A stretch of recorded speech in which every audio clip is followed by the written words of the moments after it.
नमस्कार, मैं हूं नवजोत रंधावा। आज है अखंड सौभाग्य का महापर्व। आज देश भर में सुहागिन और कुंवारी कन्याएं हरतालिका तीज का व्रत मना रही हैं और ये सुहागिन स्त्रियों के लिए अत्यंत फलदायी व्रत माना जाता है। मान्यता यह है कि इस व्रत के प्रभाव से महिलाओं को देवी गौरी और भगवान शिव की कृपा का अखंड सौभाग्य मिलता है, उनका आशीर्वाद मिलता है, वैवाहिक जीवन से जुड़ी तमाम परेशानियां दूर होती हैं। और आज अपने इस शो में हम बात करेंगे हरतालिका व्रत से जुड़ी कथा की। पूजा का विधान क्या है ये भी आपको बताएंगे, उपाय के बारे में भी बात करेंगे और पूजा का मुहूर्त और आज के दिन का शुभ संयोग क्या बन रहा है, इन सब पर आज बात करेंगे अपने खास मेहमानों से।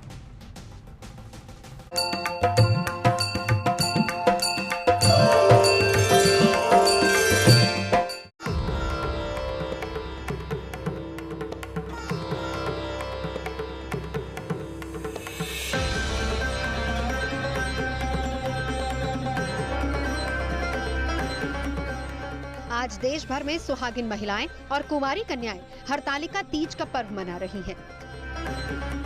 इसे तीज के नाम से भी जाना जाता है। ये व्रत भाद्रपद महीने के शुक्ल पक्ष की तृतीया तिथि पर रखा जाता है। धार्मिक मान्यताओं के मुताबिक माता पार्वती ने भगवान शिव को पति के रूप में पाने के लिए कठोर तपस्या की थी, जिससे प्रसन्न होकर महादेव ने पार्वती को पत्नी के रूप में स्वीकार किया और तभी से ये व्रत विशेष महत्व रखता है। ऐसी कथा पुराणों में आती है कि जब सती ने दूसरा जन्म लिया तो वो पार्वती के रूप में जन्म लिया उन्होंने पर्वतराज हिमालय के घर पर, और बाद में भगवान शिव की प्राप्ति के लिए उन्होंने हजारों सालों तक तपस्या की, तब जाकर शिव जी की उन्हें प्राप्ति हुई। उसी तपस्या के क्रम में ऐसा माना जाता है, ऐसी कथा कही जाती है कि मां पार्वती ने शिव को प्राप्त करने के लिए हरतालिका की पूजा की थी, हरतालिका का व्रत रखा था और इससे उन्हें शिव समान पति की प्राप्ति हुई थी। जितने भी भारतीय पुराण हैं, देवी देवता हैं, उसमें भगवान शिव को सबसे आदर्श पति माना जाता है। इसीलिए कुंवारी कन्याएं माता पार्वती की पूजा करती हैं कि उन्हें शिव के समान प्रेम करने वाला और आदर्श पति प्राप्त हो। मान्यता ये है कि शिव जी की प्राप्ति के लिए माता पार्वती ने हरतालिका का कठिन व्रत किया। माना यह भी जाता है कि पूरे विधि विधान से व्रत करने से अखंड सौभाग्य की प्राप्ति होती है और पति के जीवन में दीर्घायु का आशीर्वाद मिलता है। साथ ही विवाह योग्य कन्याओं को मनचाहा वर भी प्राप्त होता है।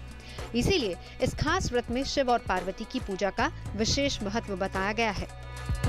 वो जब उनको ये पता लगा कि उनके पिता उनका विवाह जो है विष्णु जी से करना चाह रहे हैं, तो माँ पार्वती जो है वो जंगल में चली गई अपनी सहेली के साथ, और वहां जाकर उन्होंने जो बहुत ही कठोर तप किया भगवान शिव को वर रूप में प्राप्त करने के लिए। उस समय उनकी तप से प्रसन्न होकर भगवान शिव वहां प्रकट हुए और माँ पार्वती को अपने अर्धांगिनी के रूप में स्वीकार करने का जो है उन्होंने वचन दिया और उनको अर्धांगिनी के रूप में स्वीकार किया। तभी से ये हरतालिका तीज का जो व्रत है जो मनाया जाता है।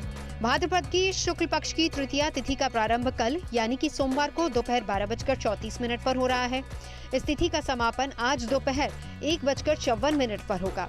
ऐसे में उदया तिथि के मुताबिक हरतालिका तीज का पर्व आज मनाया जा रहा है। वास्तव में हरतालिका का जो व्रत है वो कुंवारी कन्याएं रखती हैं मनचाहे और योग्य वर की प्राप्ति के लिए, और विवाहिता स्त्रियां रखती हैं अच्छे वैवाहिक जीवन के लिए। तो वो निर्जल उपवास रखती हैं एक सूर्योदय से दूसरे सूर्योदय तक। और हरतालिका की जो मुख्य पूजा होती है वो की जाती है प्रदोष काल में सूर्यास्त के आसपास। तो निर्जल व्रत रखकर इस पूजा को किया जाएगा। अगर निर्जल व्रत नहीं रख पाती महिलाएं स्वास्थ्य के कारणों से, तो जल पीकर फल खाकर भी उपवास रख सकती हैं और प्रदोष काल में भगवान शिव और मां पार्वती की पूजा करेंगी। मां पार्वती को श्रृंगार की सामग्री अर्पित करेंगी, उनसे अच्छे विवाह के लिए या अच्छे वैवाहिक जीवन के लिए प्रार्थना करेंगी और उस श्रृंगार की सामग्री को किसी सुहागन स्त्री को दान कर देंगी। महिलाएं निर्जला व्रत का संकल्प लेकर दिन भर जल और अन्न का त्याग कर ये व्रत कर रही हैं। हरतालिका तीज का व्रत करने वाली महिलाएं पूरे दिन अन्न और जल ग्रहण नहीं करती, साथ ही 16 श्रृंगार के साथ माता पार्वती की विधि विधान से पूजा करती हैं। हरतालिका तीज पति की लंबी उम्र के लिए रखा जाता है। इसके पीछे की कहानी, पार्वती जी ने शिव जी के लिए ये व्रत रखा था। इसी तरह मेहंदी लगाते हैं, इसी तरह 16 श्रृंगार करते हैं कि अपने पति की आयु लंबी हो, वो दीर्घायु हो। हरतालिका तीज पर सर्वार्थ सिद्धि योग, शोभन, गजकेसरी और पंच महापुरुष जैसे 4 योग बन रहे हैं। इसीलिए इस व्रत का बड़ा महत्व है और इसे सुहागिनों का महाव्रत भी कहा जा रहा है। इसी खुशी में हम मेहंदी वगैरह यहाँ पे लगवाने आए हैं। बड़े बुजुर्गों से ये पता चला है कि पार्वती माता ने ये शिव भगवान की दीर्घायु के लिए ये चीज किया था, तो हम भी अपने पति के दीर्घायु के लिए ये व्रत रख रहे हैं। शास्त्रों के मुताबिक तीज में सुहागिन महिलाएं अपने श्रृंगार का दान करती हैं। मान्यता ये है कि ऐसा करने से उनका श्रृंगार और सौभाग्य अखंड बना रहेगा। साथ ही सदा सुहागन का आशीर्वाद मिलता है और धार्मिक शास्त्रों के मुताबिक ये दान ब्राह्मणों को किया जाता है, क्योंकि ऐसा माना जाता है कि उनको दान में दिया गया कोई भी सामान या फिर कार्य भगवान तक पहुंचने के माध्यम बनता है। हरतालिका तीज का पर्व शिव पार्वती के अलौकिक प्रेम का प्रतीक भी है और माना जाता है कि इस व्रत की श्रद्धा और निष्ठा से की गई उपासना का फल जरूर मिलता है। प्रयागराज से पंकज श्रीवास्तव के साथ bureau report, good news today. तो चलिए, खास मेहमान इस वक्त हमारे साथ जुड़ चुके हैं। मेरे साथ स्टूडियो में डॉक्टर नितिशा मल्होत्रा मौजूद हैं, एस्ट्रोलॉजर हैं। हमारे साथ आचार्य राज मल्होत्रा जी भी जुड़ चुके हैं। साथ ही साथ नंदिता पांडे जी भी हमारे साथ मौजूद हैं और साथ ही साथ वान्य आर्या जी भी मौजूद है। आप सभी का बहुत बहुत स्वागत है। शुरुआत नंदिता जी आप ही से करेंगे। इस बार का जो ये व्रत है कितना अहम है, किस तरह के शुभ योग संयोग बन रहे हैं, बताइए। देखिए, व्रत की तो महिमा तो बहुत ही सुंदर है। और जब माता पार्वती ने एक बार शिव जी से जब पूछा था कि किस तरह से मैंने आपको प्राप्त करा और क्या इसके पीछे मतलब वो एक मेरे कार्मिक वो थे ब्लेसिंग्स थी, तो शिव जी ने बताया कि आप बचपन से ही, जब आप पर्वतराज हिमालय की पुत्री नहीं, बचपन से आप 12 साल तक का तप कर रही थी और उसी बीच विष्णु भगवान का प्रपोजल लेकर के, विवाह का प्रस्ताव लेकर नारद भगवान हिमालय जी के पास आ गए, जो उनके पिता थे। क्योंकि हिमालय जी बहुत परेशान रहते थे महाराज कि ये इतनी ज़्यादा पूजा पाठ में है, तो उन्होंने उसको एक तरह से स्वीकार किया। ऐसा सुनने से माता को बहुत दुख हुआ और फिर उनकी जो सखियां थी वो उनको हरण कर, है ना, हर तालिका का मतलब ही होता तालिका सखियां, तो वो हरण कर जंगल में गई। लेकिन मैं जो ये कहानी बता रही हूँ आज के दिन के साथ कैसे वो कनेक्टेड है कि जिस दिन उन्होंने फिर वो रात्रि को गुफा में बैठ के जब तप करा माँ ने, तो वो हस्त नक्षत्र था। आज के दिन भी हस्त नक्षत्र बन रहा है। ये बहुत ही शुभ सुंदर कोइंसिडेंस है। और आज के दिन अगर आप पूजा पाठ करके आपने व्रत का संकल्प लिया है, सुहागिन महिलाएं करती, क्योंकि उस दिन जब वो तप करा उन्होंने, तो भगवान शिव प्रसन्न होकर के प्रकट हुए और उन्हें अर्धांगिनी के रूप में स्वीकार करा। और वो वहां पे उन्होंने प्रॉमिस कहा कि हाँ ठीक है, आप मेरी पत्नी के रूप में आगे होंगे, क्योंकि विवाह तो उनका शिवरात्रि के दिन अगले वर्ष होता है। तो ये ऐसी किरण थी। लेकिन जो नक्षत्र, ग्रह नक्षत्र उस समय बन रहे थे, वही लगभग सभी उसी तरह का गजकेसरी योग, उसी तरह का हस्त नक्षत्र, उसी तरह की चीजें आज भी बन रही है। बहुत बहुत शुभ संयोग है, बहुत पावरफुल ट्रांजिशन है इस समय। और आज के दिन जो भी महिलाएं व्रत कर रही हैं उनको अखंड सौभाग्य की प्राप्ति होने के पूर्ण संकेत दिखाई दे रहे हैं। और साथ ही साथ जिन कन्याओं के विवाह नहीं होता वो भी रखती हैं, अच्छे वर प्राप्त करने के लिए रखती हैं। मैंडेटरी नहीं है, लेकिन ऐसा भी माना जाता है कि पहला हरतालिका तीज आप जिस तरह से रखते हैं, क्योंकि मॉडर्न जमाना आ गया है, तो खाने पीने में कई बार कंट्रोल नहीं होता, दवाइयाँ आप खा रहे होते हैं, या फिर आप उतना ज्यादा नहीं, क्योंकि ये निर्जला व्रत है, ये सूर्योदय से लेकर नेक्स्ट सूर्योदय, उसके बाद भी नहा धो करके, स्नान करके ब्राह्मण को और उनकी पत्नी के लिए दान करने के पश्चात आप जल ग्रहण करते हैं। तो ये बहुत टफ है। लेकिन इस बार शुभ संयोग जैसा आपने बताया, बहुत अच्छे शुभ संयोग बन रहे हैं और उसमें ये व्रत और यकीनन काफी फलदायी होने वाला है। वान्या जी, अब आपके पास आते हुए, पूजा का शुभ मुहूर्त क्या है, किस तरीके से क्या क्या रहता है इसका पूरा विधि विधान?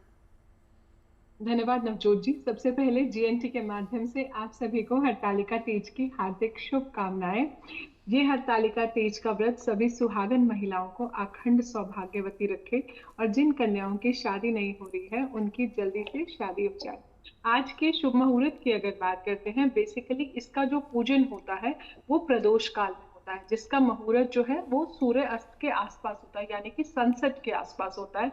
तो ये 5:56 से लेकर 8:31 तक जो है ये आपका प्रदोष काल का मुहूर्त रहेगा, ये पूजन रहेगा। आज का दिन बहुत ज्यादा खास है, अपने आप में बहुत सारे शुभ योग बन रहे हैं, जैसे कि अभिनंदता जी भी बता रहे थे। आज गज केसरी योग भी है, शुक्ल पक्ष है, तृतीया तिथि है। तो आज के दिन आपको निर्जला व्रत ये होता है। अगर आपकी मेडिकल कंडीशंस नहीं अलाउ करते तो आप अपने डॉक्टर को भी कंसल्ट कर सकते हैं और जैसे आप रखना चाहते हैं। इसके अलावा इसका रात्रि में भी पूजन होता है। अगर जैसे रात भर भी आप अगर भगवान शिव की आराधना करते हैं तो वो अपने आप में बहुत खास होता है। कुंवारी कन्याएं भी इस व्रत को उठा सकती हैं। शिव पुराण में ऐसा भी लिखा है, मान्यताएं ये भी है कि अगर आपने इस व्रत को एक बार उठा लिया तो अगले 13 साल तक जो है आपको इस व्रत को कंटिन्यू करना होता है।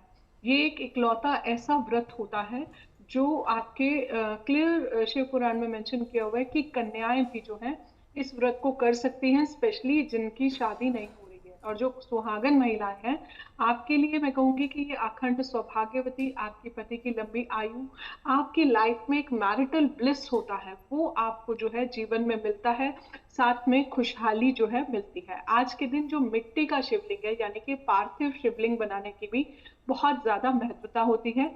जैसा कि भगवान शिव ने जब माँ पार्वती को बताया था कि कैसे इस शिवलिंग को बनाते हैं, और तब माता पार्वती ने जो है उस शिवलिंग को बनाया था। ये अपने आप में जो है बहुत ही ज्यादा जो होता है शुभ होता है। आज के दिन श्रृंगार का बहुत ज्यादा महत्व होता है। आज के दिन ग्रीन कलर का, हरे रंग का बहुत ज्यादा महत्व होता है। आज के दिन जो है आप 16 श्रृंगार जरूर करें, माता पार्वती को भी वो 16 श्रृंगार चढ़ाएं, और जो किसी भी सुहागन महिला को भी जो है आपको वो श्रृंगार 16 श्रृंगार पूरा गिफ्ट करना चाहिए। हरे रंग की चूड़ियों का बहुत ज्यादा महत्व है और मेहंदी का भी आज के दिन बहुत ज्यादा महत्व। सुहाग से जुड़ी तमाम चीजें उनका महत्व होता है। नितिशा जी आपके पास आऊंगी, क्योंकि है तो व्रत सुहागिनों के लिए, लेकिन नंदिता जी बता रही थी कि बहुत सी ऐसी लड़कियां जिनकी शादी नहीं हो रही है वो भी इस व्रत को कर सकती है, तो क्या दोनों का विधान एक जैसा रहता है? थैंक यू नवजोत जी, और आज तक GNT के सभी दर्शकों को हरितालिका तीज की हार्दिक शुभकामनाएं। पहले तो मैं ये बोलना चाहूँगी, चाहे आपकी शादी नहीं हो पा रही है या नहीं हुई है, और या फिर आपके मैरिड लाइफ में भी कोई प्रॉब्लम चल रही है, तो इस व्रत का आप पूर्ण फ़ायदा उठा सकते हो। इनफैक्ट संतान के लिए भी, क्योंकि हमारे शिवजी और माँ पार्वती पुत्र संतान या संतान के लिए भी माने जाते हैं।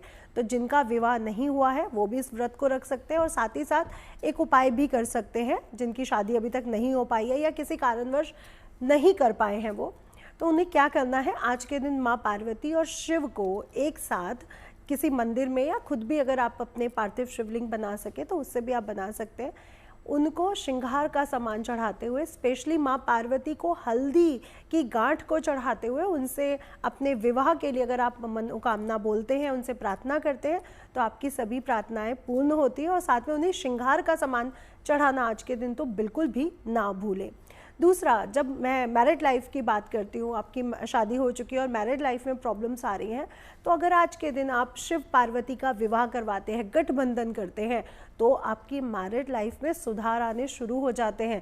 साथ ही साथ माँ पार्वती को हल्दी की गांठ चढ़ाते हुए अगर वो स्त्री अपने गले में हल्दी की गांठ को पहनती है कम से कम 21 दिन, तो आप देखेंगे कि आपके मैरिड लाइफ में जो प्रॉब्लम्स आ रही थी वो दूर होंगी।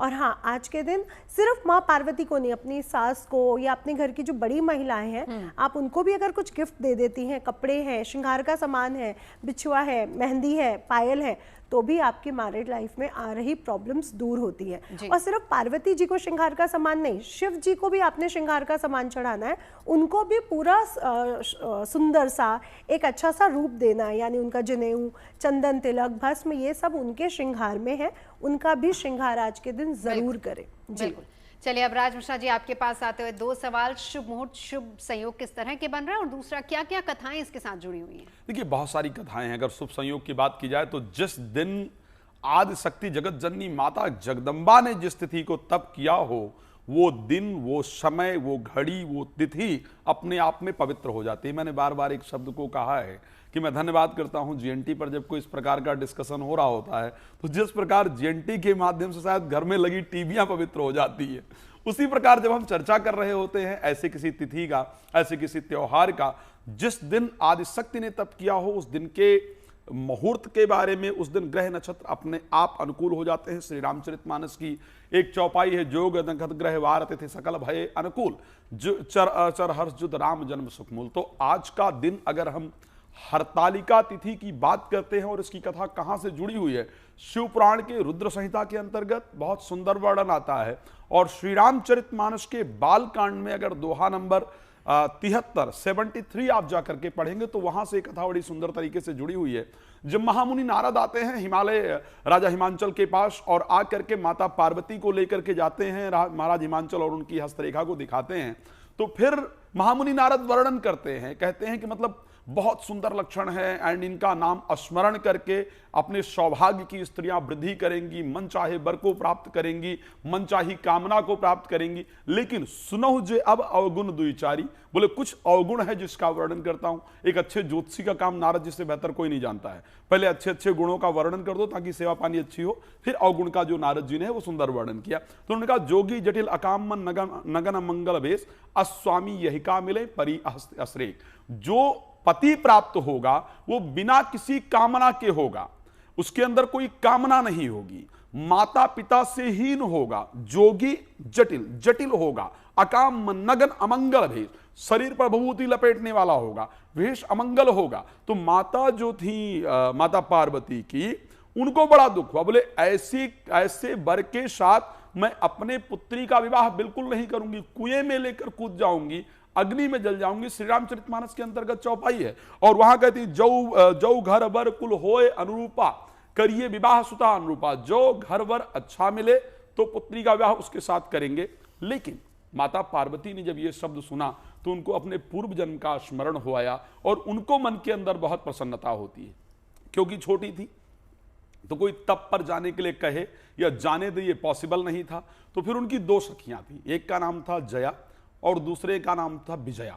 दोनों लेकर के माता पार्वती को एक कंदरा के अंतर्गत जाती हैं और वहां रह करके माता पार्वती जो है भगवान शंकर की आराधना करती हैं, तप करती हैं। और वहां पर गोस्वामी जी, श्री रामचरितमानस में गोस्वामी जी लिखते हैं कि नित नव चरण उपज अनुरागा और बिसरी देह तपहि मनु लागा, अति सुकुमार न तन तप जोगु। आज वाक्य में परिस्थिति होती है कि हम लोग चाहते हैं कि 2 लोटा पानी भगवान शंकर को चढ़ाएं और भगवान शंकर हमारे सामने आकर के खड़े हो जाएं। लेकिन राजा की पुत्री होने के बाद भी पति पद सुमिर तजऊ सब भोगु, सभे भोग को त्याग दिया भगवान शंकर की आराधना में। और नित नव चरण उपज अनुरागा बिसरी देह तपहि मनु लागा, शरीर भूल गई कि मैं कौन हूं, मेरा शरीर का भान भी नहीं रहा।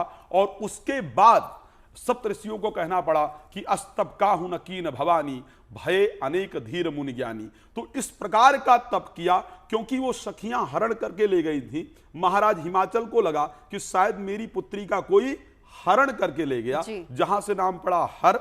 और क्योंकि सखियां ले गई थी इसलिए हरतालिका और ये घटना घटी थी फाल्गुन शुक्ल पक्ष तृतीया को, इसलिए सदैव तृतीया को मनाया जाना। बिल्कुल, और यही कथा नंदिता जी भी हमें बता रही थी। अब नंदिता जी, अब आपके पास आते हुए, इस दौरान पूजा कैसे होती है, क्या विधान रहता है, कितने पहर की पूजा की जाती है?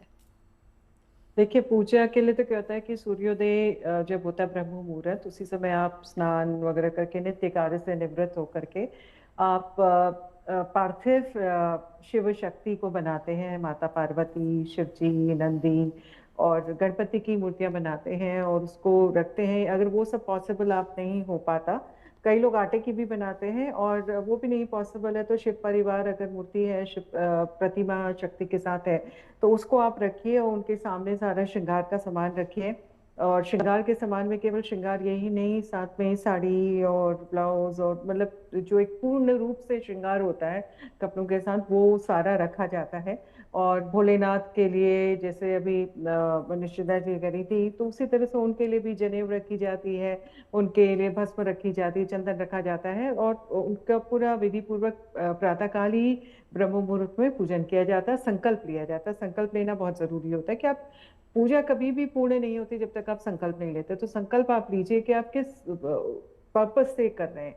आप अपने गृहस्थ जीवन के सुख के लिए कर रहे हैं, आप ओवरऑल एक कंप्लीटनेस के लिए कर रहे हैं, या अच्छे विवाह के लिए कर रहे हैं, या एक अच्छा पति प्राप्त करने के लिए कर रहे हैं, तो वो संकल्प आप अवश्य क्लैरिटी के साथ रहें, क्योंकि जो आप यूनिवर्स को भेजते हैं फिर वही वापस आपके पास आता है।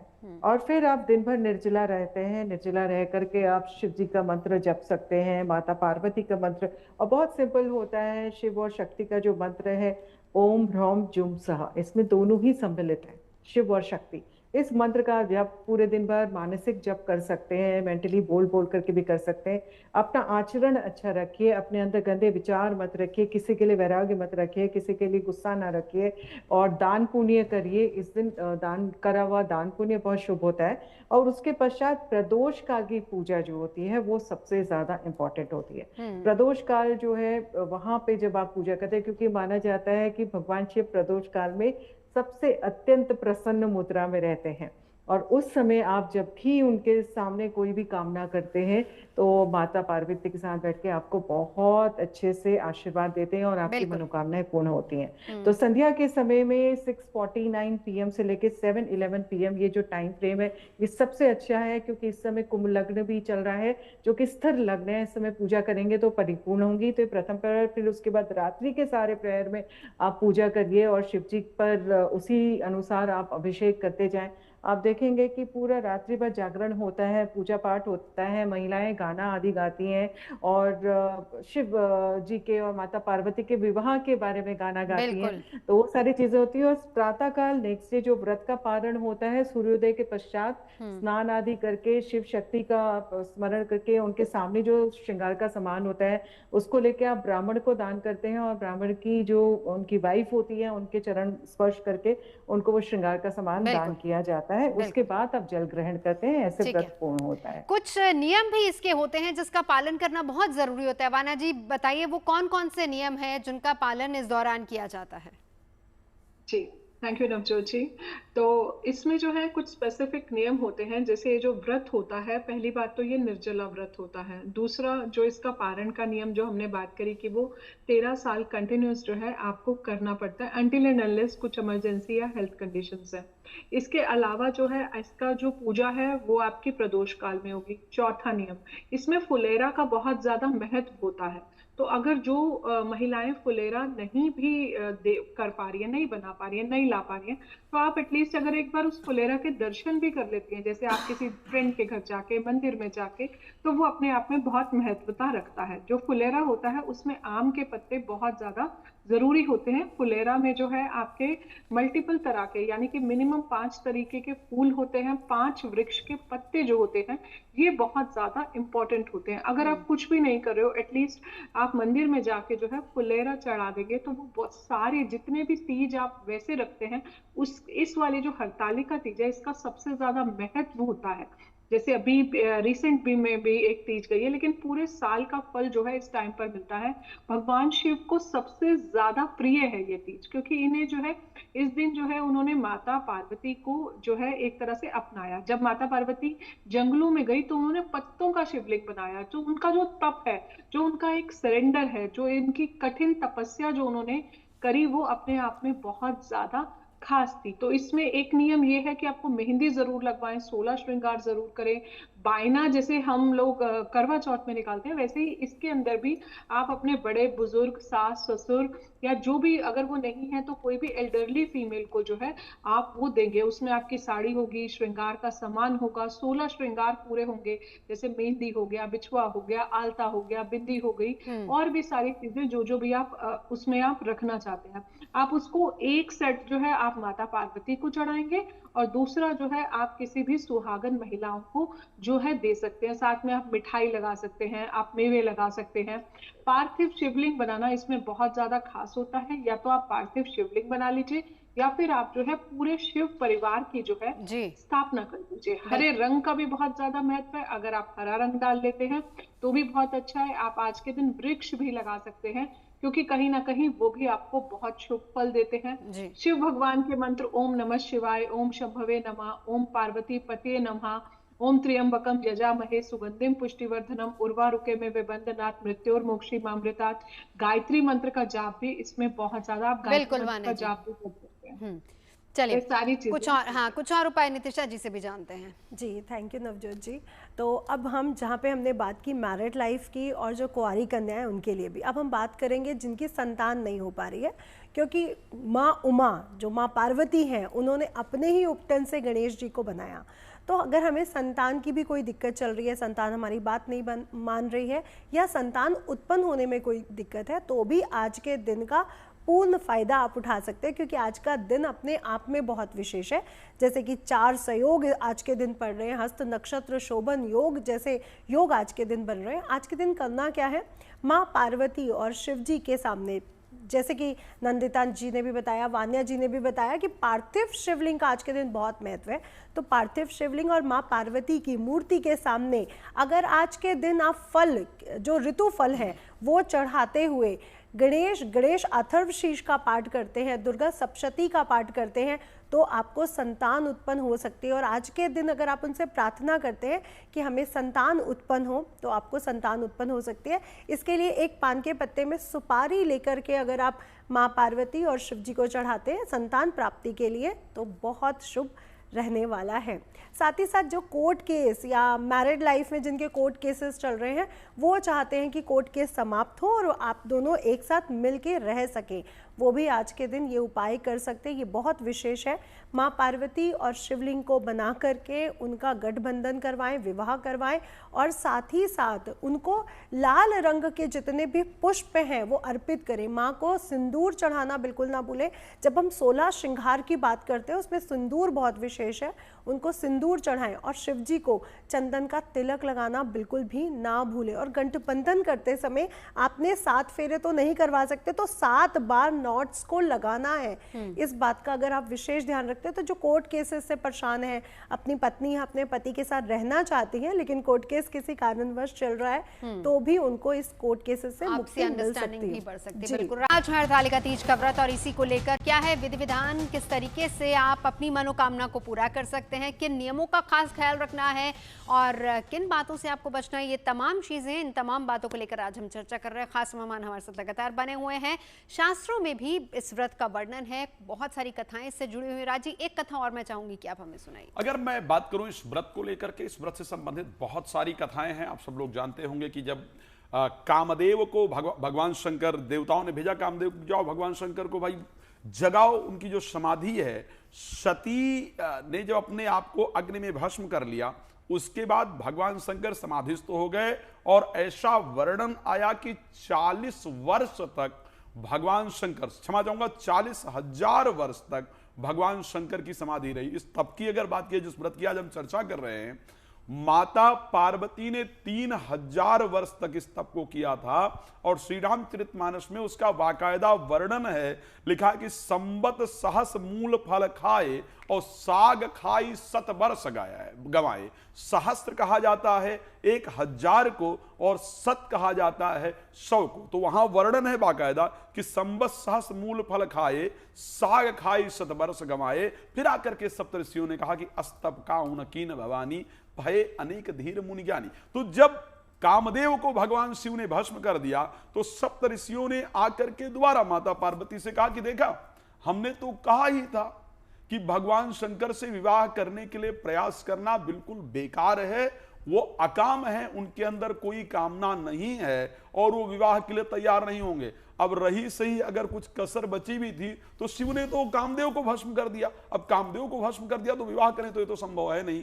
तो माता पार्वती, यही एक दृढ़ निश्चय की पहचान होती। बोले आप लोगों को क्या लगता है? माता पार्वती कहती हैं कि अब अलग शंभु रहे स्वीकारा। क्या भगवान शंकर ने अब तक कामदेव को स्वीकार कर रखा था? ऐसा बिल्कुल संभव नहीं था। लेकिन जो सीखने वाला विषय है माता पार्वती से, मैं बार बार कहता हूं कि हम लोग किसी भी कार्य को जब करते हैं ना, थोड़ा करने के बाद हार जाते हैं। हम भगवान की आराधना भी जब करते हैं ना, तो हमको लगता है कि 2 दिन, हमको लगता है भगवान की प्राप्ति सबसे सरलतम होनी चाहिए। लेकिन नहीं, माता पार्वती ने व्रत किस प्रकार किया जाना चाहिए।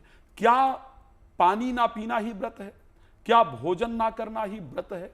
क्या भगवान को कुछ भी अर्पण कर देने से ही भगवान प्रसन्न हो जाते हैं? मेरी दृष्टि से संभव नहीं। श्री रामचरितमानस में वहां पर लिखा है कि माता पार्वती ने जो सुंदर शब्द कहा है, नितनव चरण उपज अनुरागा। परमात्मा का जब स्मरण करें तो घड़ी दो घड़ी, मिनट दो मिनट परमात्मा की तरफ मेरा अट्रैक्शन बढ़ता चला जाए। और नितनव चरण उपज अनुरागा, बिसरी देह तपहि मनु लागा। भगवान के व्रत में, भगवान के पूजन में अपने आप को इतना लीन कर लेना, जब अपने आप को भी स्वयं भूल जाना, तो आप ये जो पानी ना पीने वाला, ये सबसे कठिनतम व्रत है, इसमें कोई दो राय नहीं है। और इसमें जो पानी ना पीने वाला एक विषय आया, माता पार्वती के ही वहां से ये स्टार्ट हुआ। लेकिन उसका जो मेन कारण रहा नवजोत जी, वो रहा कि माता पार्वती ने पानी छोड़ा नहीं, भगवान शिव में इतनी तल्लीन हो गई कि उनको जल पीने का याद ही नहीं रहा। तो व्रत का जो नियम है, छोड़े हम नहीं, जानकर हम नहीं छोड़ रहे हैं, अपने आप इतना भगवान में तल्लीन हो जाए कि वो अपने आप छूट जाए, वो नियम है व्रत का। बहुत अच्छी बात आपने यहाँ पर कि नंदिता जी यहीं से अपनी बात को आगे बढ़ाइएगा। देखिए मैं अभी थोड़ी देर पहले वान्या जी से नियम जान रही थी। देखिए आज की तारीख में नियम बताना इसलिए ज़रूरी हो जाता है क्योंकि बहुत से लोगों को शायद इस तरह की चीज़ों का नहीं पता, और इसीलिए हम लगातार इस तरह के शोज भी करते हैं कि लोग पहली बात तो त्यौहार से पहले अपनी तैयारी पूरी कर लें और उन नियमों का भी खास ख्याल रख लें। लेकिन ये बहुत इंपॉर्टेंट बात कही कि नियम वो है जब आप भगवान में लीन हो जाते हैं। जल छोड़ देना, आप जल नहीं पी रहे हैं या फिर 16 श्रृंगार करना, ये सब उतना मायने नहीं है। अगर आपका मन प्रभु के चरणों में लग गया, वो सबसे अति उत्तम है। जी, और ये मैंने शुरुआत में कहा था कि आप अच्छे इंसान बनिए, आज के दिन अपनी थॉट प्रोसेस को पॉजिटिव रखें, क्योंकि जब आप अच्छे इंसान बनते हैं, ईश्वर तत्व आपके अंदर और ज्यादा जागृत हो जाता है। जत पिंडे तत् ब्रह्मांडे, यानी कि जहाँ आपका पिंड है वहाँ समस्त ब्रह्मांड समाया हुआ है। और जिस तरह की आप एनर्जी फॉलोज थॉट हम बोलते हैं, तो यानी कि आप जिस तरह की सोच रखेंगे उसी तरह की ऊर्जा आपके पीछे पीछे आएगी, चाहे वो सकारात्मक हो या नकारात्मक हो। और ईश्वर की ऊर्जा सकारात्मक होती है, तो सकारात्मक ऊर्जा को लाने के लिए आपको वैसी ही सोच, वैसे ही नियम का पालन और ईश्वर में लीन होने से क्या होता है, और ज्यादा सकारात्मक आपके अंदर वो पूरा संचार होने लगता है ऊर्जा का। तो ये तो एक प्रथम बात, बिल्कुल सत्य बात है कि आपको ईश्वर में जब आप लीन होते जाते हैं, जैसे हम ध्यान करते हैं, मेडिटेट करते हैं, तो एक समय के बाद शून्य वाली स्थिति में आ जाते हैं, जहाँ पे हमें समझ में ही नहीं आता कि हम क्या है, थॉटलेस हो जाते हैं। तो वो थॉटलेस जो सिचुएशन होती है, ईश्वर का सानिध्य प्राप्त करने वाली सिचुएशन होती है। लेकिन एक आम जनजीवन में आपके लिए नियम है, आप इसको पालन करिए। तो उसमें आप ये है कि आप अपनी तरफ से एफर्ट करिए कि सात्विकता रखें। इसमें बहुत छोटे छोटे से उपाय भी होते हैं, जैसे आप माता पार्वती को श्रृंगार का सामान देते हैं, सिंदूर चढ़ाते हैं, जैसे अभी निशिता जी भी बोल रही थी सिंदूर अवश्य चढ़ाएं। तो सिंदूर उनको उनके माथे पे जरूर लगाएं, और लगाने के बाद आप जैसे 5 बार उनको सिंदूर लगाइए और उसी सिंदूर से अपने माथे पे सिंदूर लगाइए। आप देखिए आपका सौभाग्य, आपका सुहाग जो है अखंड होता जाएगा। उनके आशीर्वाद से जीवन में कभी भी आपको परेशानियां नहीं आएंगी, चाहे हस्बैंड वाइफ में कोई भी रिलेशनशिप इश्यूज हो रहे हों या फिर किसी भी तरह की दिक्कतें आ रही हों, तो ये सारी चीजें आपकी ठीक होनी शुरू हो जाती है। माता पार्वती को जो लाल चूड़ियां चढ़ा रहे हैं, हम ब्राह्मणी को बोलते हैं दान देने की, लेकिन उसमें से वे आप कुछ चूड़ियां लेके अपने धारण करें, वो आपके अंदर वो शक्ति संचारित करना शुरू कर देती है, जिससे कि आपकी स्थिति जो होती है और ज्यादा उनकी एनर्जीज के साथ समाहित होती जाती है।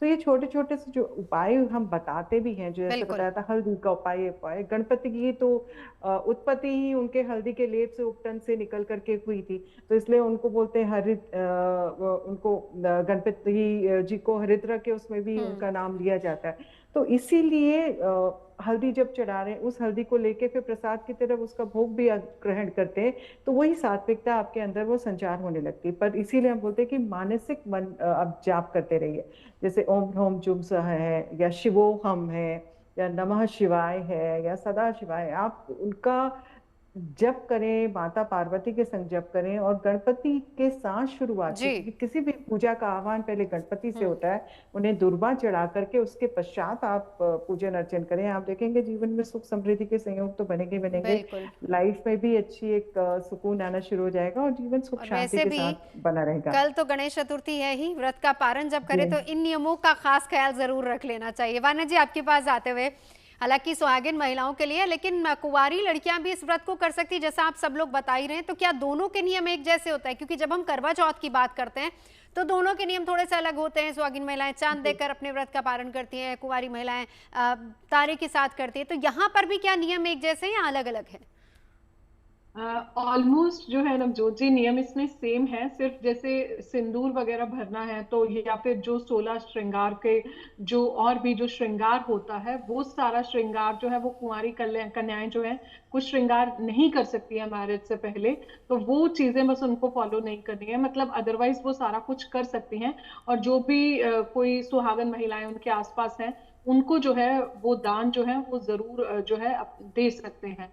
बेसिकली व्रत का मतलब वैसे भी इसका सांस्कृतिक महत्व भी होता है, क्योंकि बहुत ज्यादा कल्चरल डाइवर्सिटी भी होती है, बहुत सारी महिलाएं मिलती हैं, नाचती हैं, गाती हैं, तो आपस में कल्चर जो है कहीं ना कहीं एक कल्चर को भी अच्छा सिग्निफाई होता है। बाकी व्रत से जो है आपकी इंटरमिटेंट फास्टिंग होती है, पेशेंस जो है हमारे जीवन में बहुत ज्यादा बढ़ता है, और कहीं ना कहीं व्रत जो है अपने आप में एक सरेंडरिंग को भी दर्शाता है। हम भगवान के प्रति कितना ज्यादा डेडिकेटेड हैं, और कहीं ना कहीं जिस भी इष्ट देव का हम स्मरण करते हैं जीवन में उनकी क्वालिटीज जो है हमारे अंदर ऑटोमेटिकली आने लग जाती हैं। तो ये भी एक बहुत इंपॉर्टेंट एस्पेक्ट है।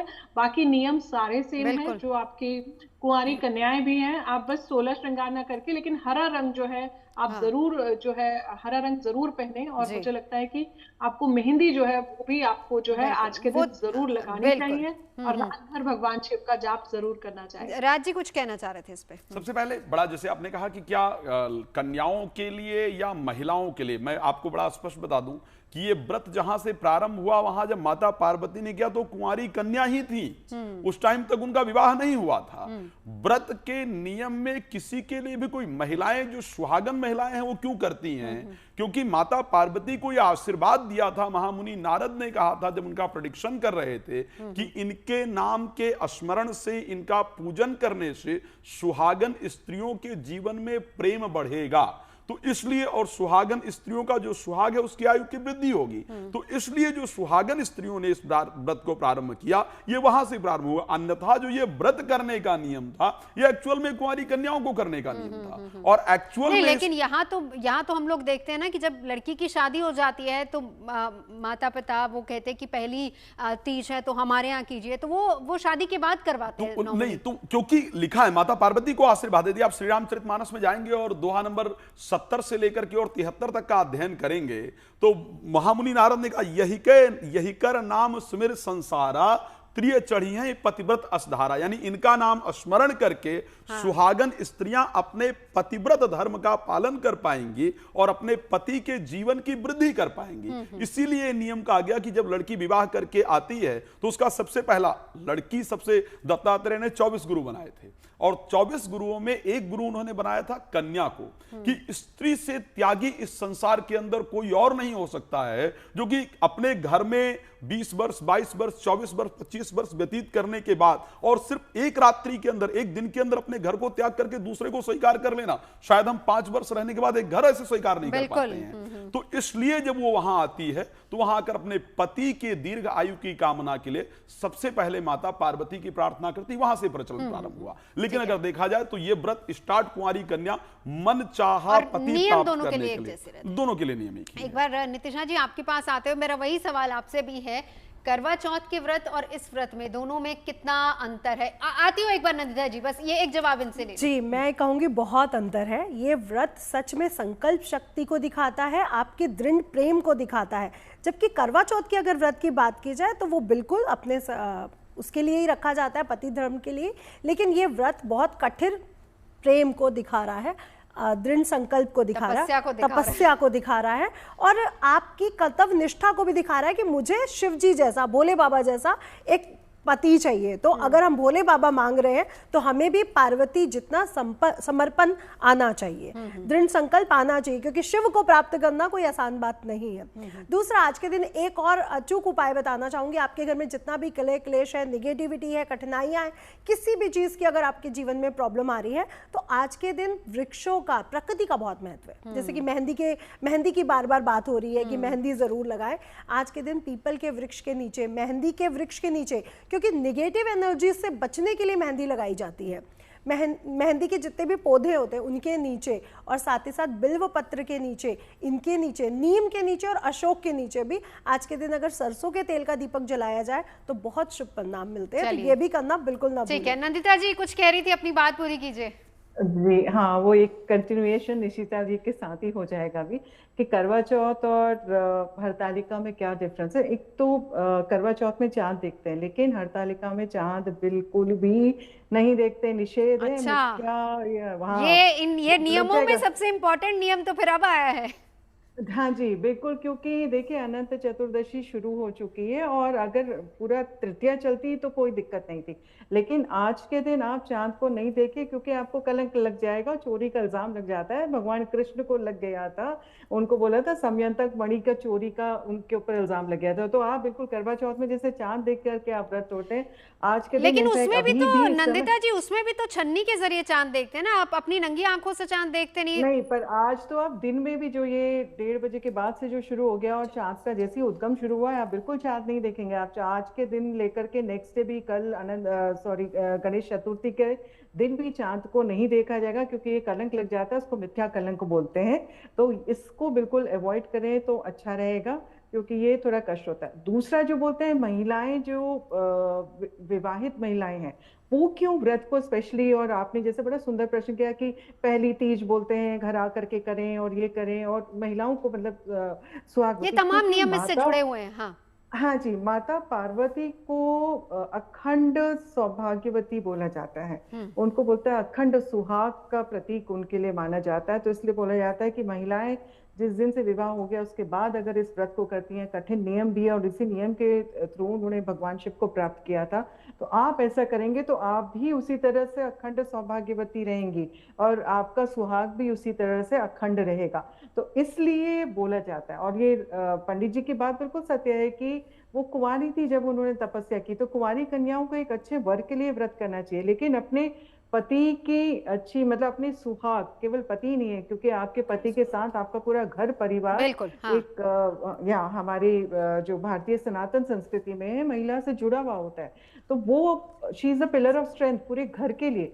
तो आप जब वो व्रत रखती हैं, आप अपने एक तरह से प्रोटेक्शन जोन बना देती है अपने घर के चारों तरफ और पूरे परिवार को सुरक्षित रखने के लिए। और इसीलिए माता पार्वती का इस दिन विशेष स्मरण और उनको सुहाग का सम्मान, और विवाहित महिलाओं के लिए जो बोला गया कि आप इस व्रत को करेंगी तो आपको ज्यादा इसका असर मिलेगा, इसलिए भी बोला जाए। बिल्कुल राजी, चलते चलते एक आखिरी पॉइंट जिसको आज के दिन कम से कम याद रखना चाहिए और बहुत जरूरी है वो नियम। मेरे दृष्टि से भगवान शंकर और माता पार्वती की जब बात की जाती है, श्री रामचरितमानस गोस्वामी तुलसीदास जी लिख रहे थे तो उन्होंने एक बहुत सुंदर श्लोक लिखा, भवानी शंकरो वंदे श्रद्धा विश्वास रूपणो याभ्याम बिना न पश्यन्ति सिद्धा स्वांत अस्तमे सरो। पति और पत्नी के बीच में एक दूसरे के प्रति श्रद्धा, एक दूसरे के प्रति विश्वास और एक दूसरे के प्रति समर्पण होना बहुत आवश्यक है। जब मैं भगवान शंकर की बात करता हूं और माता पार्वती की बात करता हूं, शायद आज एक इस प्रकार का समय है जब आज सोशल मीडिया का जमाना, तो जनरली तो मोबाइल में व्यस्तता रहती है, लेकिन एक दूसरे को सुनना बहुत महत्वपूर्ण है। और ये अगर सिखाया है तो भगवान शंकर और माता पार्वती ने सिखाया है। आप जितनी कथाओं को सुनेंगे, श्री रामचरितमानस की कथा से लेकर के श्रीमद् भागवत के कथा की अगर बात की जाए, जितनी कथाओं की आप चर्चा सुनेंगे, भगवान शंकर ने माता पार्वती को सुनाया है। माता पार्वती जितने प्रश्न को करती हैं उतने प्रश्न का उत्तर भगवान शंकर देते हैं। तो सबसे पहली आवश्यकता इस व्रत का है कि दोनों का एक दूसरे के प्रति समर्पण होना चाहिए, श्रद्धा और विश्वास होना चाहिए। जी चलिए, बहुत बहुत धन्यवाद, बहुत शुक्रिया आप तमाम खास मेहमानों का हमारे साथ यहाँ पर जुड़ने के लिए। तमाम नियम आपने बताए और किस तरीके से इस व्रत का पालन करना है वो भी बताया, बहुत शुक्रिया।